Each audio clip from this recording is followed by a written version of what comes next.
శ్రీమాత్రే నమ. జయ గురు దత్తాత్రేయ నమ.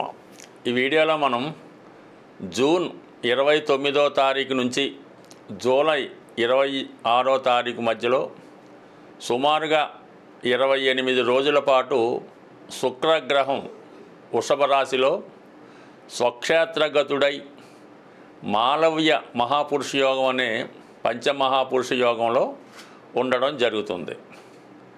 ఈ యోగ ప్రభావం ఏ రాశుల వారికి అనుకూలంగా ఉంటుంది, ఏ రాశుల వారికి ప్రతికూలంగా ఉంటుందని తెలుసుకునే ప్రయత్నం చేద్దాం. అసలు జీవితంలో ఒక వ్యక్తి అటు మగవారు కానీ అమ్మాయిలు కానీ వారికి వివాహం తొందరగా జరగాలన్నా, వివాహం తర్వాత వారి యొక్క జీవితం ఆనందమయంగా ఉండాలన్నా శుక్రగ్రహం యొక్క అనుకూలత తప్పనిసరిగా ఉండాలి. ముఖ్యంగా సంతాన విషయంలో మరి తొందరగా సంతానం కలగాలన్నా, కొంతమందికి ప్రథమ సంతానం తరచుగా అబార్షన్స్ అవ్వడం జరుగుతుంటుంది. మరి కొంతమందికి కేవలం స్త్రీ సంతానం మాత్రమే కలుగుతుంటారు. ఈ విధంగా కారణం కూడా శుక్రగ్రహమే కారణం అవుతూ ఉంటుంది.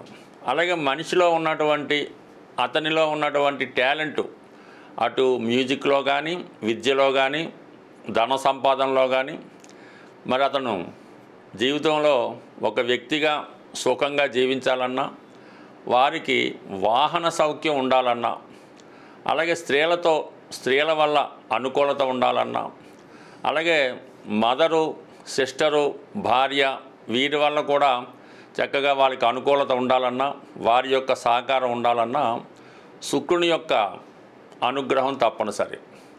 సో అలాగే జీవితంలో వారు ఒక ఖరీదైనటువంటి వాహనంలో తిరగాలన్నా, సంపాదించిన ధనాన్ని చక్కగా అనుభవించాలన్నా కూడా శుక్రుడు తప్పనిసరిగా ఉంటాడు. అంటే కొన్ని రంగాల్లో ఉన్న వాళ్ళకి, ముఖ్యంగా సినిమా రంగంలో ఉన్న వాళ్ళకి శుక్రుడు వాళ్ళకి కంపల్సరీగా బలంగా ఉంటేనే వాళ్ళు వారి యొక్క వృత్తిలో బాగా రాణించగలుగుతూ ఉంటారు. అలాగే సంగీతం, నాట్యం, ఏ కళలో కూడా వ్యక్తికి రాణింపు ఉండాలన్నా కంపల్సరీగా శుక్రుడు బలం వారి జాతకంలో ఉండాలి. అంటే శుక్రుడు బలంగా ఉండడం అంటే స్వక్షేత్రంలో ఉండడం కానీ, ఉచ్చులో ఉండడం కానీ, అలాగే మిత్రక్షేత్రంలో ఉండడం వల్ల బలాన్ని ఇవ్వడం జరుగుతూ ఉంటుంది.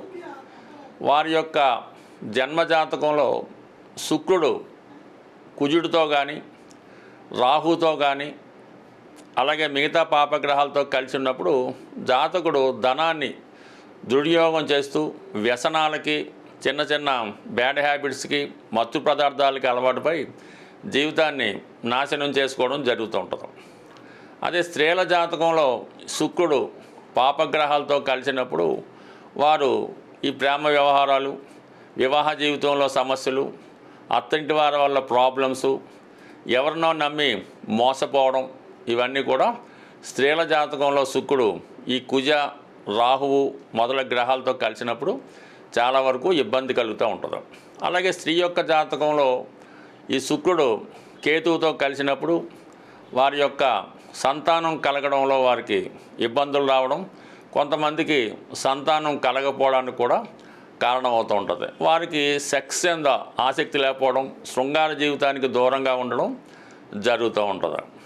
అలాగే అబ్బాయిల జాతకంలో, మగవారి జాతకంలో శుక్రుడు రాహుతో కలిసి ఉన్నప్పుడు వీరు ధనాన్ని విచ్చలవిడిగా ఖర్చు పెట్టడం, ఈ వ్యసనాలకి, ఏదో ఒక స్త్రీ వ్యామోహానికి చిక్కుకొని వ్యభిచార యోగం లాంటిది ఏర్పడడం వల్ల జీవితాన్ని ధన నష్టాన్ని చేసుకోవడం జరుగుతూ ఉంటుంది. ఇప్పుడు ఈ శుక్రుడు మరి వృషభ రాశిలో స్వక్షేత్రంలో ఉండడం అన్నది కొన్ని రాశుల వారికి చాలా మంచి ఫలితాన్ని ఇవ్వడం జరుగుతుంటుంది. ఇప్పుడు ఈ శుక్రుడు కూడా ఎటువంటి పాపగ్రహంతో కలియకుండా సింగిల్గానే రాశిలో ఉండడం వల్ల చాలా వరకు నిశ్చలంగా మంచి ఫలితాలు ఇవ్వడానికి కారణం అవుతూ ఉంటుంది.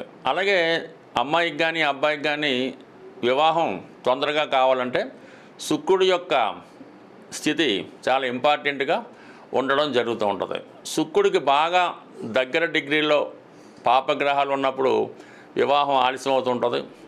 అలాగే శుక్రుడు రవికి చాలా డిస్టెన్సు, ఒక 43 డిగ్రీల పైన ఉన్నప్పుడు వివాహం జరగడం కష్టం ఉంటుంది. సో ఇలాగ అనేక విధాలుగా వ్యక్తుల యొక్క జీవితంలో ఈ రాహుగ్రహ ప్రభావం చాలా ఎక్కువగా ఉండడం సో అనేక విధాలుగా ఈ శుక్రుడి యొక్క ప్రభావం ఈ జాతకుల మీద ఎక్కువగా ఉండడం జరుగుతుంటుంది. మనం ఏదన్నా ఒక జాతకం అదృష్ట జాతకమా దురదృష్ట జాతకమా అని పరిశీలించవలసి వచ్చినప్పుడు కంపల్సరిగా శుక్రుని యొక్క స్థితి గమనించవలసి ఉంటుంది.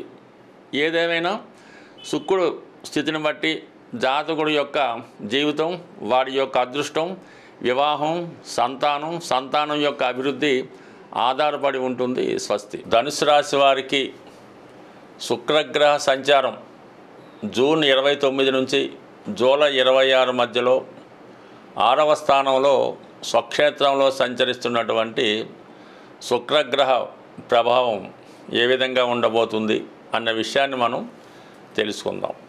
సహజంగా ధనుసు రాశి వారికి శుక్రుడు శత్రుగ్రహం.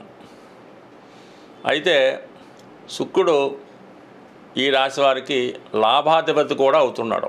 అందువలన ముందుగా కష్టాల్ని ఇబ్బందుల్ని పెట్టినా తర్వాత చాలా వరకు లాభాన్ని మీకు అనుకూలంగా మారడం జరుగుతూ ఉంటుంది. అంటే సాధారణంగా ముందుగా మీకు ఎవరితో అన్నైనా సరే శత్రుత్వం ప్రారంభమవుతూ ఉంటుంది. ఒక స్త్రీతో అవ్వచ్చు, మీ ఆఫీస్లో ఉన్నటువంటి కొలీగ్స్తో కావచ్చు, ఎవరితో అన్నా శత్రుత్వంగా మీ యొక్క ప్రారంభమవుతుంది వాళ్ళతో. మళ్ళీ నెమ్మదిగా వాళ్ళే మీకు మిత్రులుగా మారి చాలా ఆత్మీయులుగా ఉండడం జరుగుతూ ఉంటుంది. ఇది సాధారణంగా ఈ ధనుసు రాశి వారికి జరుగుతుంటుంది.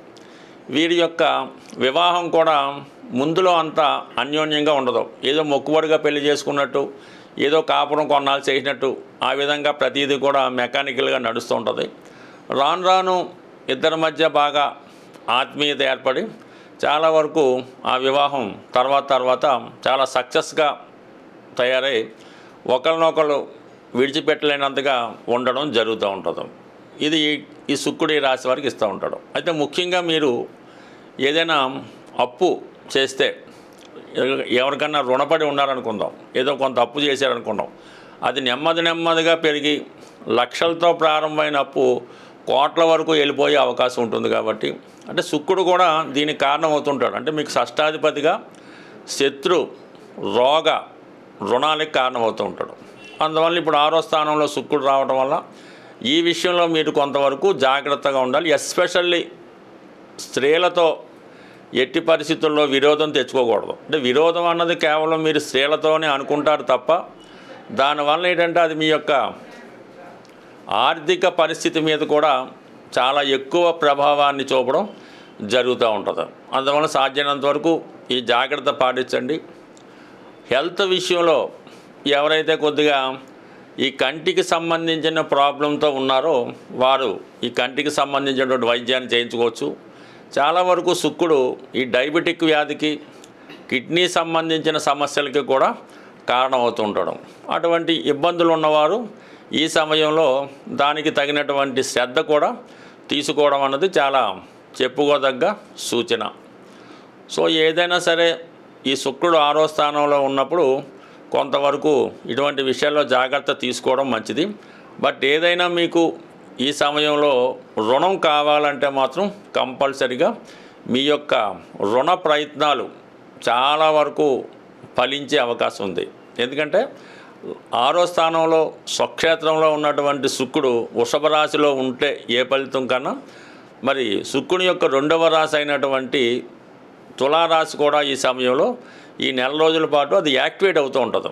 అంటే 2 రాశుల ఫలితాలు ఇవ్వడానికి శుక్రుడు మీకు సిద్ధంగా ఉంటాడు. 11వ స్థానంలో శుక్రుడు వచ్చాడు కాబట్టి ఈ రుణదాతల నుంచి మీకు అనుకూలత ఏర్పడుతూ ఉంటుంది. అంటే గతంలో మీకు అప్పు ఇచ్చిన వాడే మళ్ళీ మీకు పిలిచి మీదికు ఇంకొంత ధనాన్ని మీకు అప్పుగా ఇవ్వడం జరుగుతూ ఉంటుంది. అలాగే గతంలో మీతో శత్రుత్వం పెట్టుకున్నటువంటి స్త్రీలే ఇప్పుడు మీకు ఆత్మీయులుగా మారి మీ యొక్క అభివృద్ధికి సహాయపడడం జరుగుతూ ఉంటుంది. అలాగే ఏదో ఒక శుభవార్త మీకు ఈ సమయంలో రావడం జరుగుతుంది. అది ముఖ్యంగా పెళ్లి సంబంధించిన విషయం కానీ, లేదంటే దూర ప్రాంతంలో కానీ వివాహం అయిపోయినటువంటి మీ కుమార్తెలు కానీ, మీ అక్క చెల్లెలు కానీ ఉంటే వారి నుంచి మీరు ఈ సమయంలో ఒక శుభవార్త అందుకోవడం జరుగుతుంటుంది. వాళ్ళు అభివృద్ధి మీకు చాలా వరకు ఆనందకరంగాను సంతోషకరంగాను ఉండే అవకాశం ఉన్నది. సో ఈ విధంగా శుక్రుడు మీకు కొంత ఇబ్బంది పెట్టినప్పుడు కూడా ఒక విధమైన సహకారం లభించడం కూడా జరుగుతూ ఉంటుంది. దాంతోపాటు 6లో ఉన్నటువంటి శుక్రుడు 12లో చూడటం వల్ల ఈ విధంగా మీరు ఏదైనా ఒక పుణ్యక్షేత్రాన్ని దర్శించడం కానీ, ఒక విహారయాత్రకు వెళ్ళడం కానీ, మీకు ఇష్టమైన వారితో కలిసి కొన్ని రోజుల పాటు ఎక్కడైనా ప్రశాంతంగా మనశ్శాంతిగా ఉండడానికి కూడా ఈ శుక్రగ్రహం మీకు అనుగ్రహిస్తూ ఉంటుంది. ఏదైనా శుక్రుడు 6వ స్థానంలో ఉన్నప్పుడు వ్యక్తిలో ఉన్నటువంటి బలహీనతలు బయటపడడం జరుగుతుంది.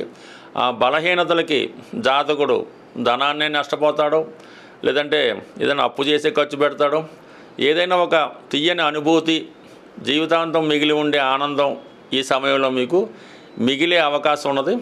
అయితే దానికి తగినటువంటి మూల్యం కూడా మీరు చెల్లించవలసి ఉంటుంది. స్వస్తి. శుక్రగ్రహం అనుగ్రహం పొందాలంటే శుక్రగ్రహానికి సంబంధించినటువంటి పరిహారాలు మనం నిత్యం చేసుకోవడం వలన శుక్రుడు ఏ రాశిలో ఉన్నా, ఏ భావంలో ఉన్నా, ఏ స్థితిలో ఉన్నా మనకి అనుకూలమైనటువంటి ఫలితాన్ని ఇవ్వడం జరుగుతూ ఉంది.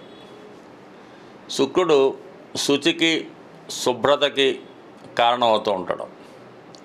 అందుకే మన గృహం, మన పరిసరాలు చాలా పరిశుభ్రంగా, శుచిగా, నియమంగా ఉన్నప్పుడు ఆటోమేటిక్గా లక్ష్మీ అమ్మవారు మన గృహంలో కొలువై ఉండడం జరుగుతూ ఉంటుంది. దానికి ప్రధానంగా ఇల్లాలు కూడా కారణమవుతూ ఉంటుంది. మరి ఇల్లాలిని బట్టి ఇల్లు అంటూ ఉంటారు. అందువలన ఇల్లాలు పర్ఫెక్ట్గా, శుచిగా, శుభ్రతగా ఉంటూ గృహాన్ని కూడా శుభ్రంగా ఉంచడం వల్ల ప్రతి నిత్యం శుభ్రంగా ఉంటూ కనీసం శుక్రవారం రోజు గృహాన్ని శుభ్రంగా కడిగి సాంబ్రాణి ధూపం అది వేసి అమ్మవారిని పూజ చేసుకోవడం అన్నది అది ప్రతి ఒక్కరు చేసే ఆచారం. దాంతో వ్యక్తిగతంగా కూడా ఎల్లప్పుడూ పరిశుభ్రమైనటువంటి వస్త్రాలు ధరించడం, సాధ్యమైనంత వరకు శుక్రుడు సౌందర్యానికి కారణం కాబట్టి ఈ మేకప్, ఈ సెంట్లు వాటికి కూడా కారణమవుతుంటాడు. అంటే మరీ ఓవర్గా మేకప్ చేసుకోమని మనం చెప్పం, కానీ ఈ స్త్రీలైతే పూర్వకాలం అయితే పసుపది రాసుకునేవారు. ఈ కాలంలో కూడా కొద్దిగా సౌందర్యంగా ఉండడానికి ప్రయత్నం చేయడం. మగవారు కూడా సాధ్యమైనంత వరకు ఏదో మేకప్ అది కాదు, కానీ కొద్దిగా శుభ్రంగా, నీట్గా ఉంటూ ఈ స్ప్రేలు అవి వాడటం వల్ల కూడా ఈ శుక్రుడు యాక్టివేట్ అవ్వడం జరుగుతూ ఉంటుంది. అందుకనే సాధారణంగా ఈ తులా రాశి, తులా లగ్నం, వృషభ రాశి వారు వచ్చినప్పుడు ఆటోమేటిక్గా వారితో పాటు ఒక మంచి పరిమళం రావడం జరుగుతూ ఉంటుంది. అలాగే సెలబ్రిటీ లాంటి లేడీస్ కానీ, పెద్ద పెద్ద స్టార్స్ వచ్చినప్పుడు వాళ్ళ దగ్గర ఉన్నటువంటి పరిమళం మనకి చాలా వరకు డామినేట్ చేయడం జరుగుతూ ఉంటుంది. అందువల్ల ఈ పరిమళ సుగంధ ద్రవ్యాలు వాడటం, అలాగే నిరంతరం శుచిగా ఉండడం, ఇది చేసుకోవడం వల్ల శుక్రుడు యాక్టివేట్ అవుతుంటాడు. సాధారణంగా గృహంలో ఉన్నటువంటి స్త్రీలకి వాళ్ళకి ఎటువంటి లోటు రాకుండా, సమయానికి వాళ్ళకి అన్నీ సహకరిస్తూ, వాళ్ళని దూషించకుండా, తిట్టకుండా, దుర్భాషలాడకుండా ఉండవలసి ఉంటుంది. 99%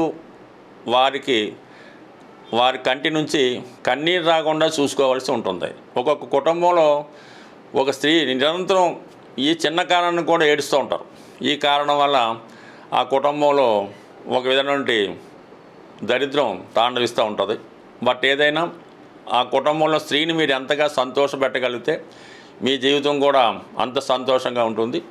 సాధారణంగా రేపు వస్తున్నటువంటి ఈ వరలక్ష్మి శ్రావణ మాసంలో ప్రతి శుక్రవారం కూడా విధి విధానంగా కేవలం అది స్త్రీలకే కాకుండా మగవారు కూడా నియమనిష్టలతో ఆ అమ్మవారిని ఆరాధించడం వల్ల కంపల్సరీగా మీకు అనుకూలత ఏర్పడుతుంది. సాధ్యమైనప్పుడల్లా మీ కుటుంబంలో ఆడపడుచుకు కానీ, మీ తల్లిగారికి కానీ, ఎవరికైనా సరే వస్త్రాలు అవి బహుకరించడం, వారి లోటు లేకుండా ఉండడం, ఇది చాలా వరకు ఇది కామన్గా ప్రతి వాళ్ళు పాటించేదే. మనం ఈ విధంగా శుచిగా, శుభ్రంగా ఉంటూ స్త్రీలను గౌరవిస్తే శుక్రుడు సంతోషించి మీకు సకల సౌకర్యాలు ప్రసాదించడం జరుగుతుంది. మరి ఓపిక ఉన్నవాళ్ళు, చదువుకున్న వాళ్ళు కనకదార స్తోత్రం, స్త్రీ సూక్తం, లక్ష్మీ సూక్తం చదువుకోవడం, శుక్రవారం కొన్ని ప్రాంతాల్లో, గురువారం కొన్ని ప్రాంతాల్లో నియమంగా ఉండడం, మనం ఎంత శుచిగా ఉంటూ ఎంతగా అమ్మవారిని పూజించుకుంటాం మంచిది. సాధారణంగా అమ్మవారికి ఈ శుక్రవారం రోజు దానిమ్మ పళ్ళు ఆ టెంపుల్లో ఇవ్వడం వల్ల ఇంకా ఎక్కువ ఫలితం రావడం జరుగుతుంది. అనేక రెమెడీస్ ఉంటాయి. ఇది వ్యక్తిగతంగా తనకు తాను శుభ్రంగా ఉంటూ, శుభ్రంగా అంటే కేవలం బట్టలే కాకుండా వారి యొక్క ఆలోచనలు, అలవాట్లు ఇవన్నీ కూడా శుచిగా పవిత్రంగా ఉంటే కంపల్సరిగా లక్ష్మీ అమ్మవారు కొలువై ఉంటారు. స్వస్తి.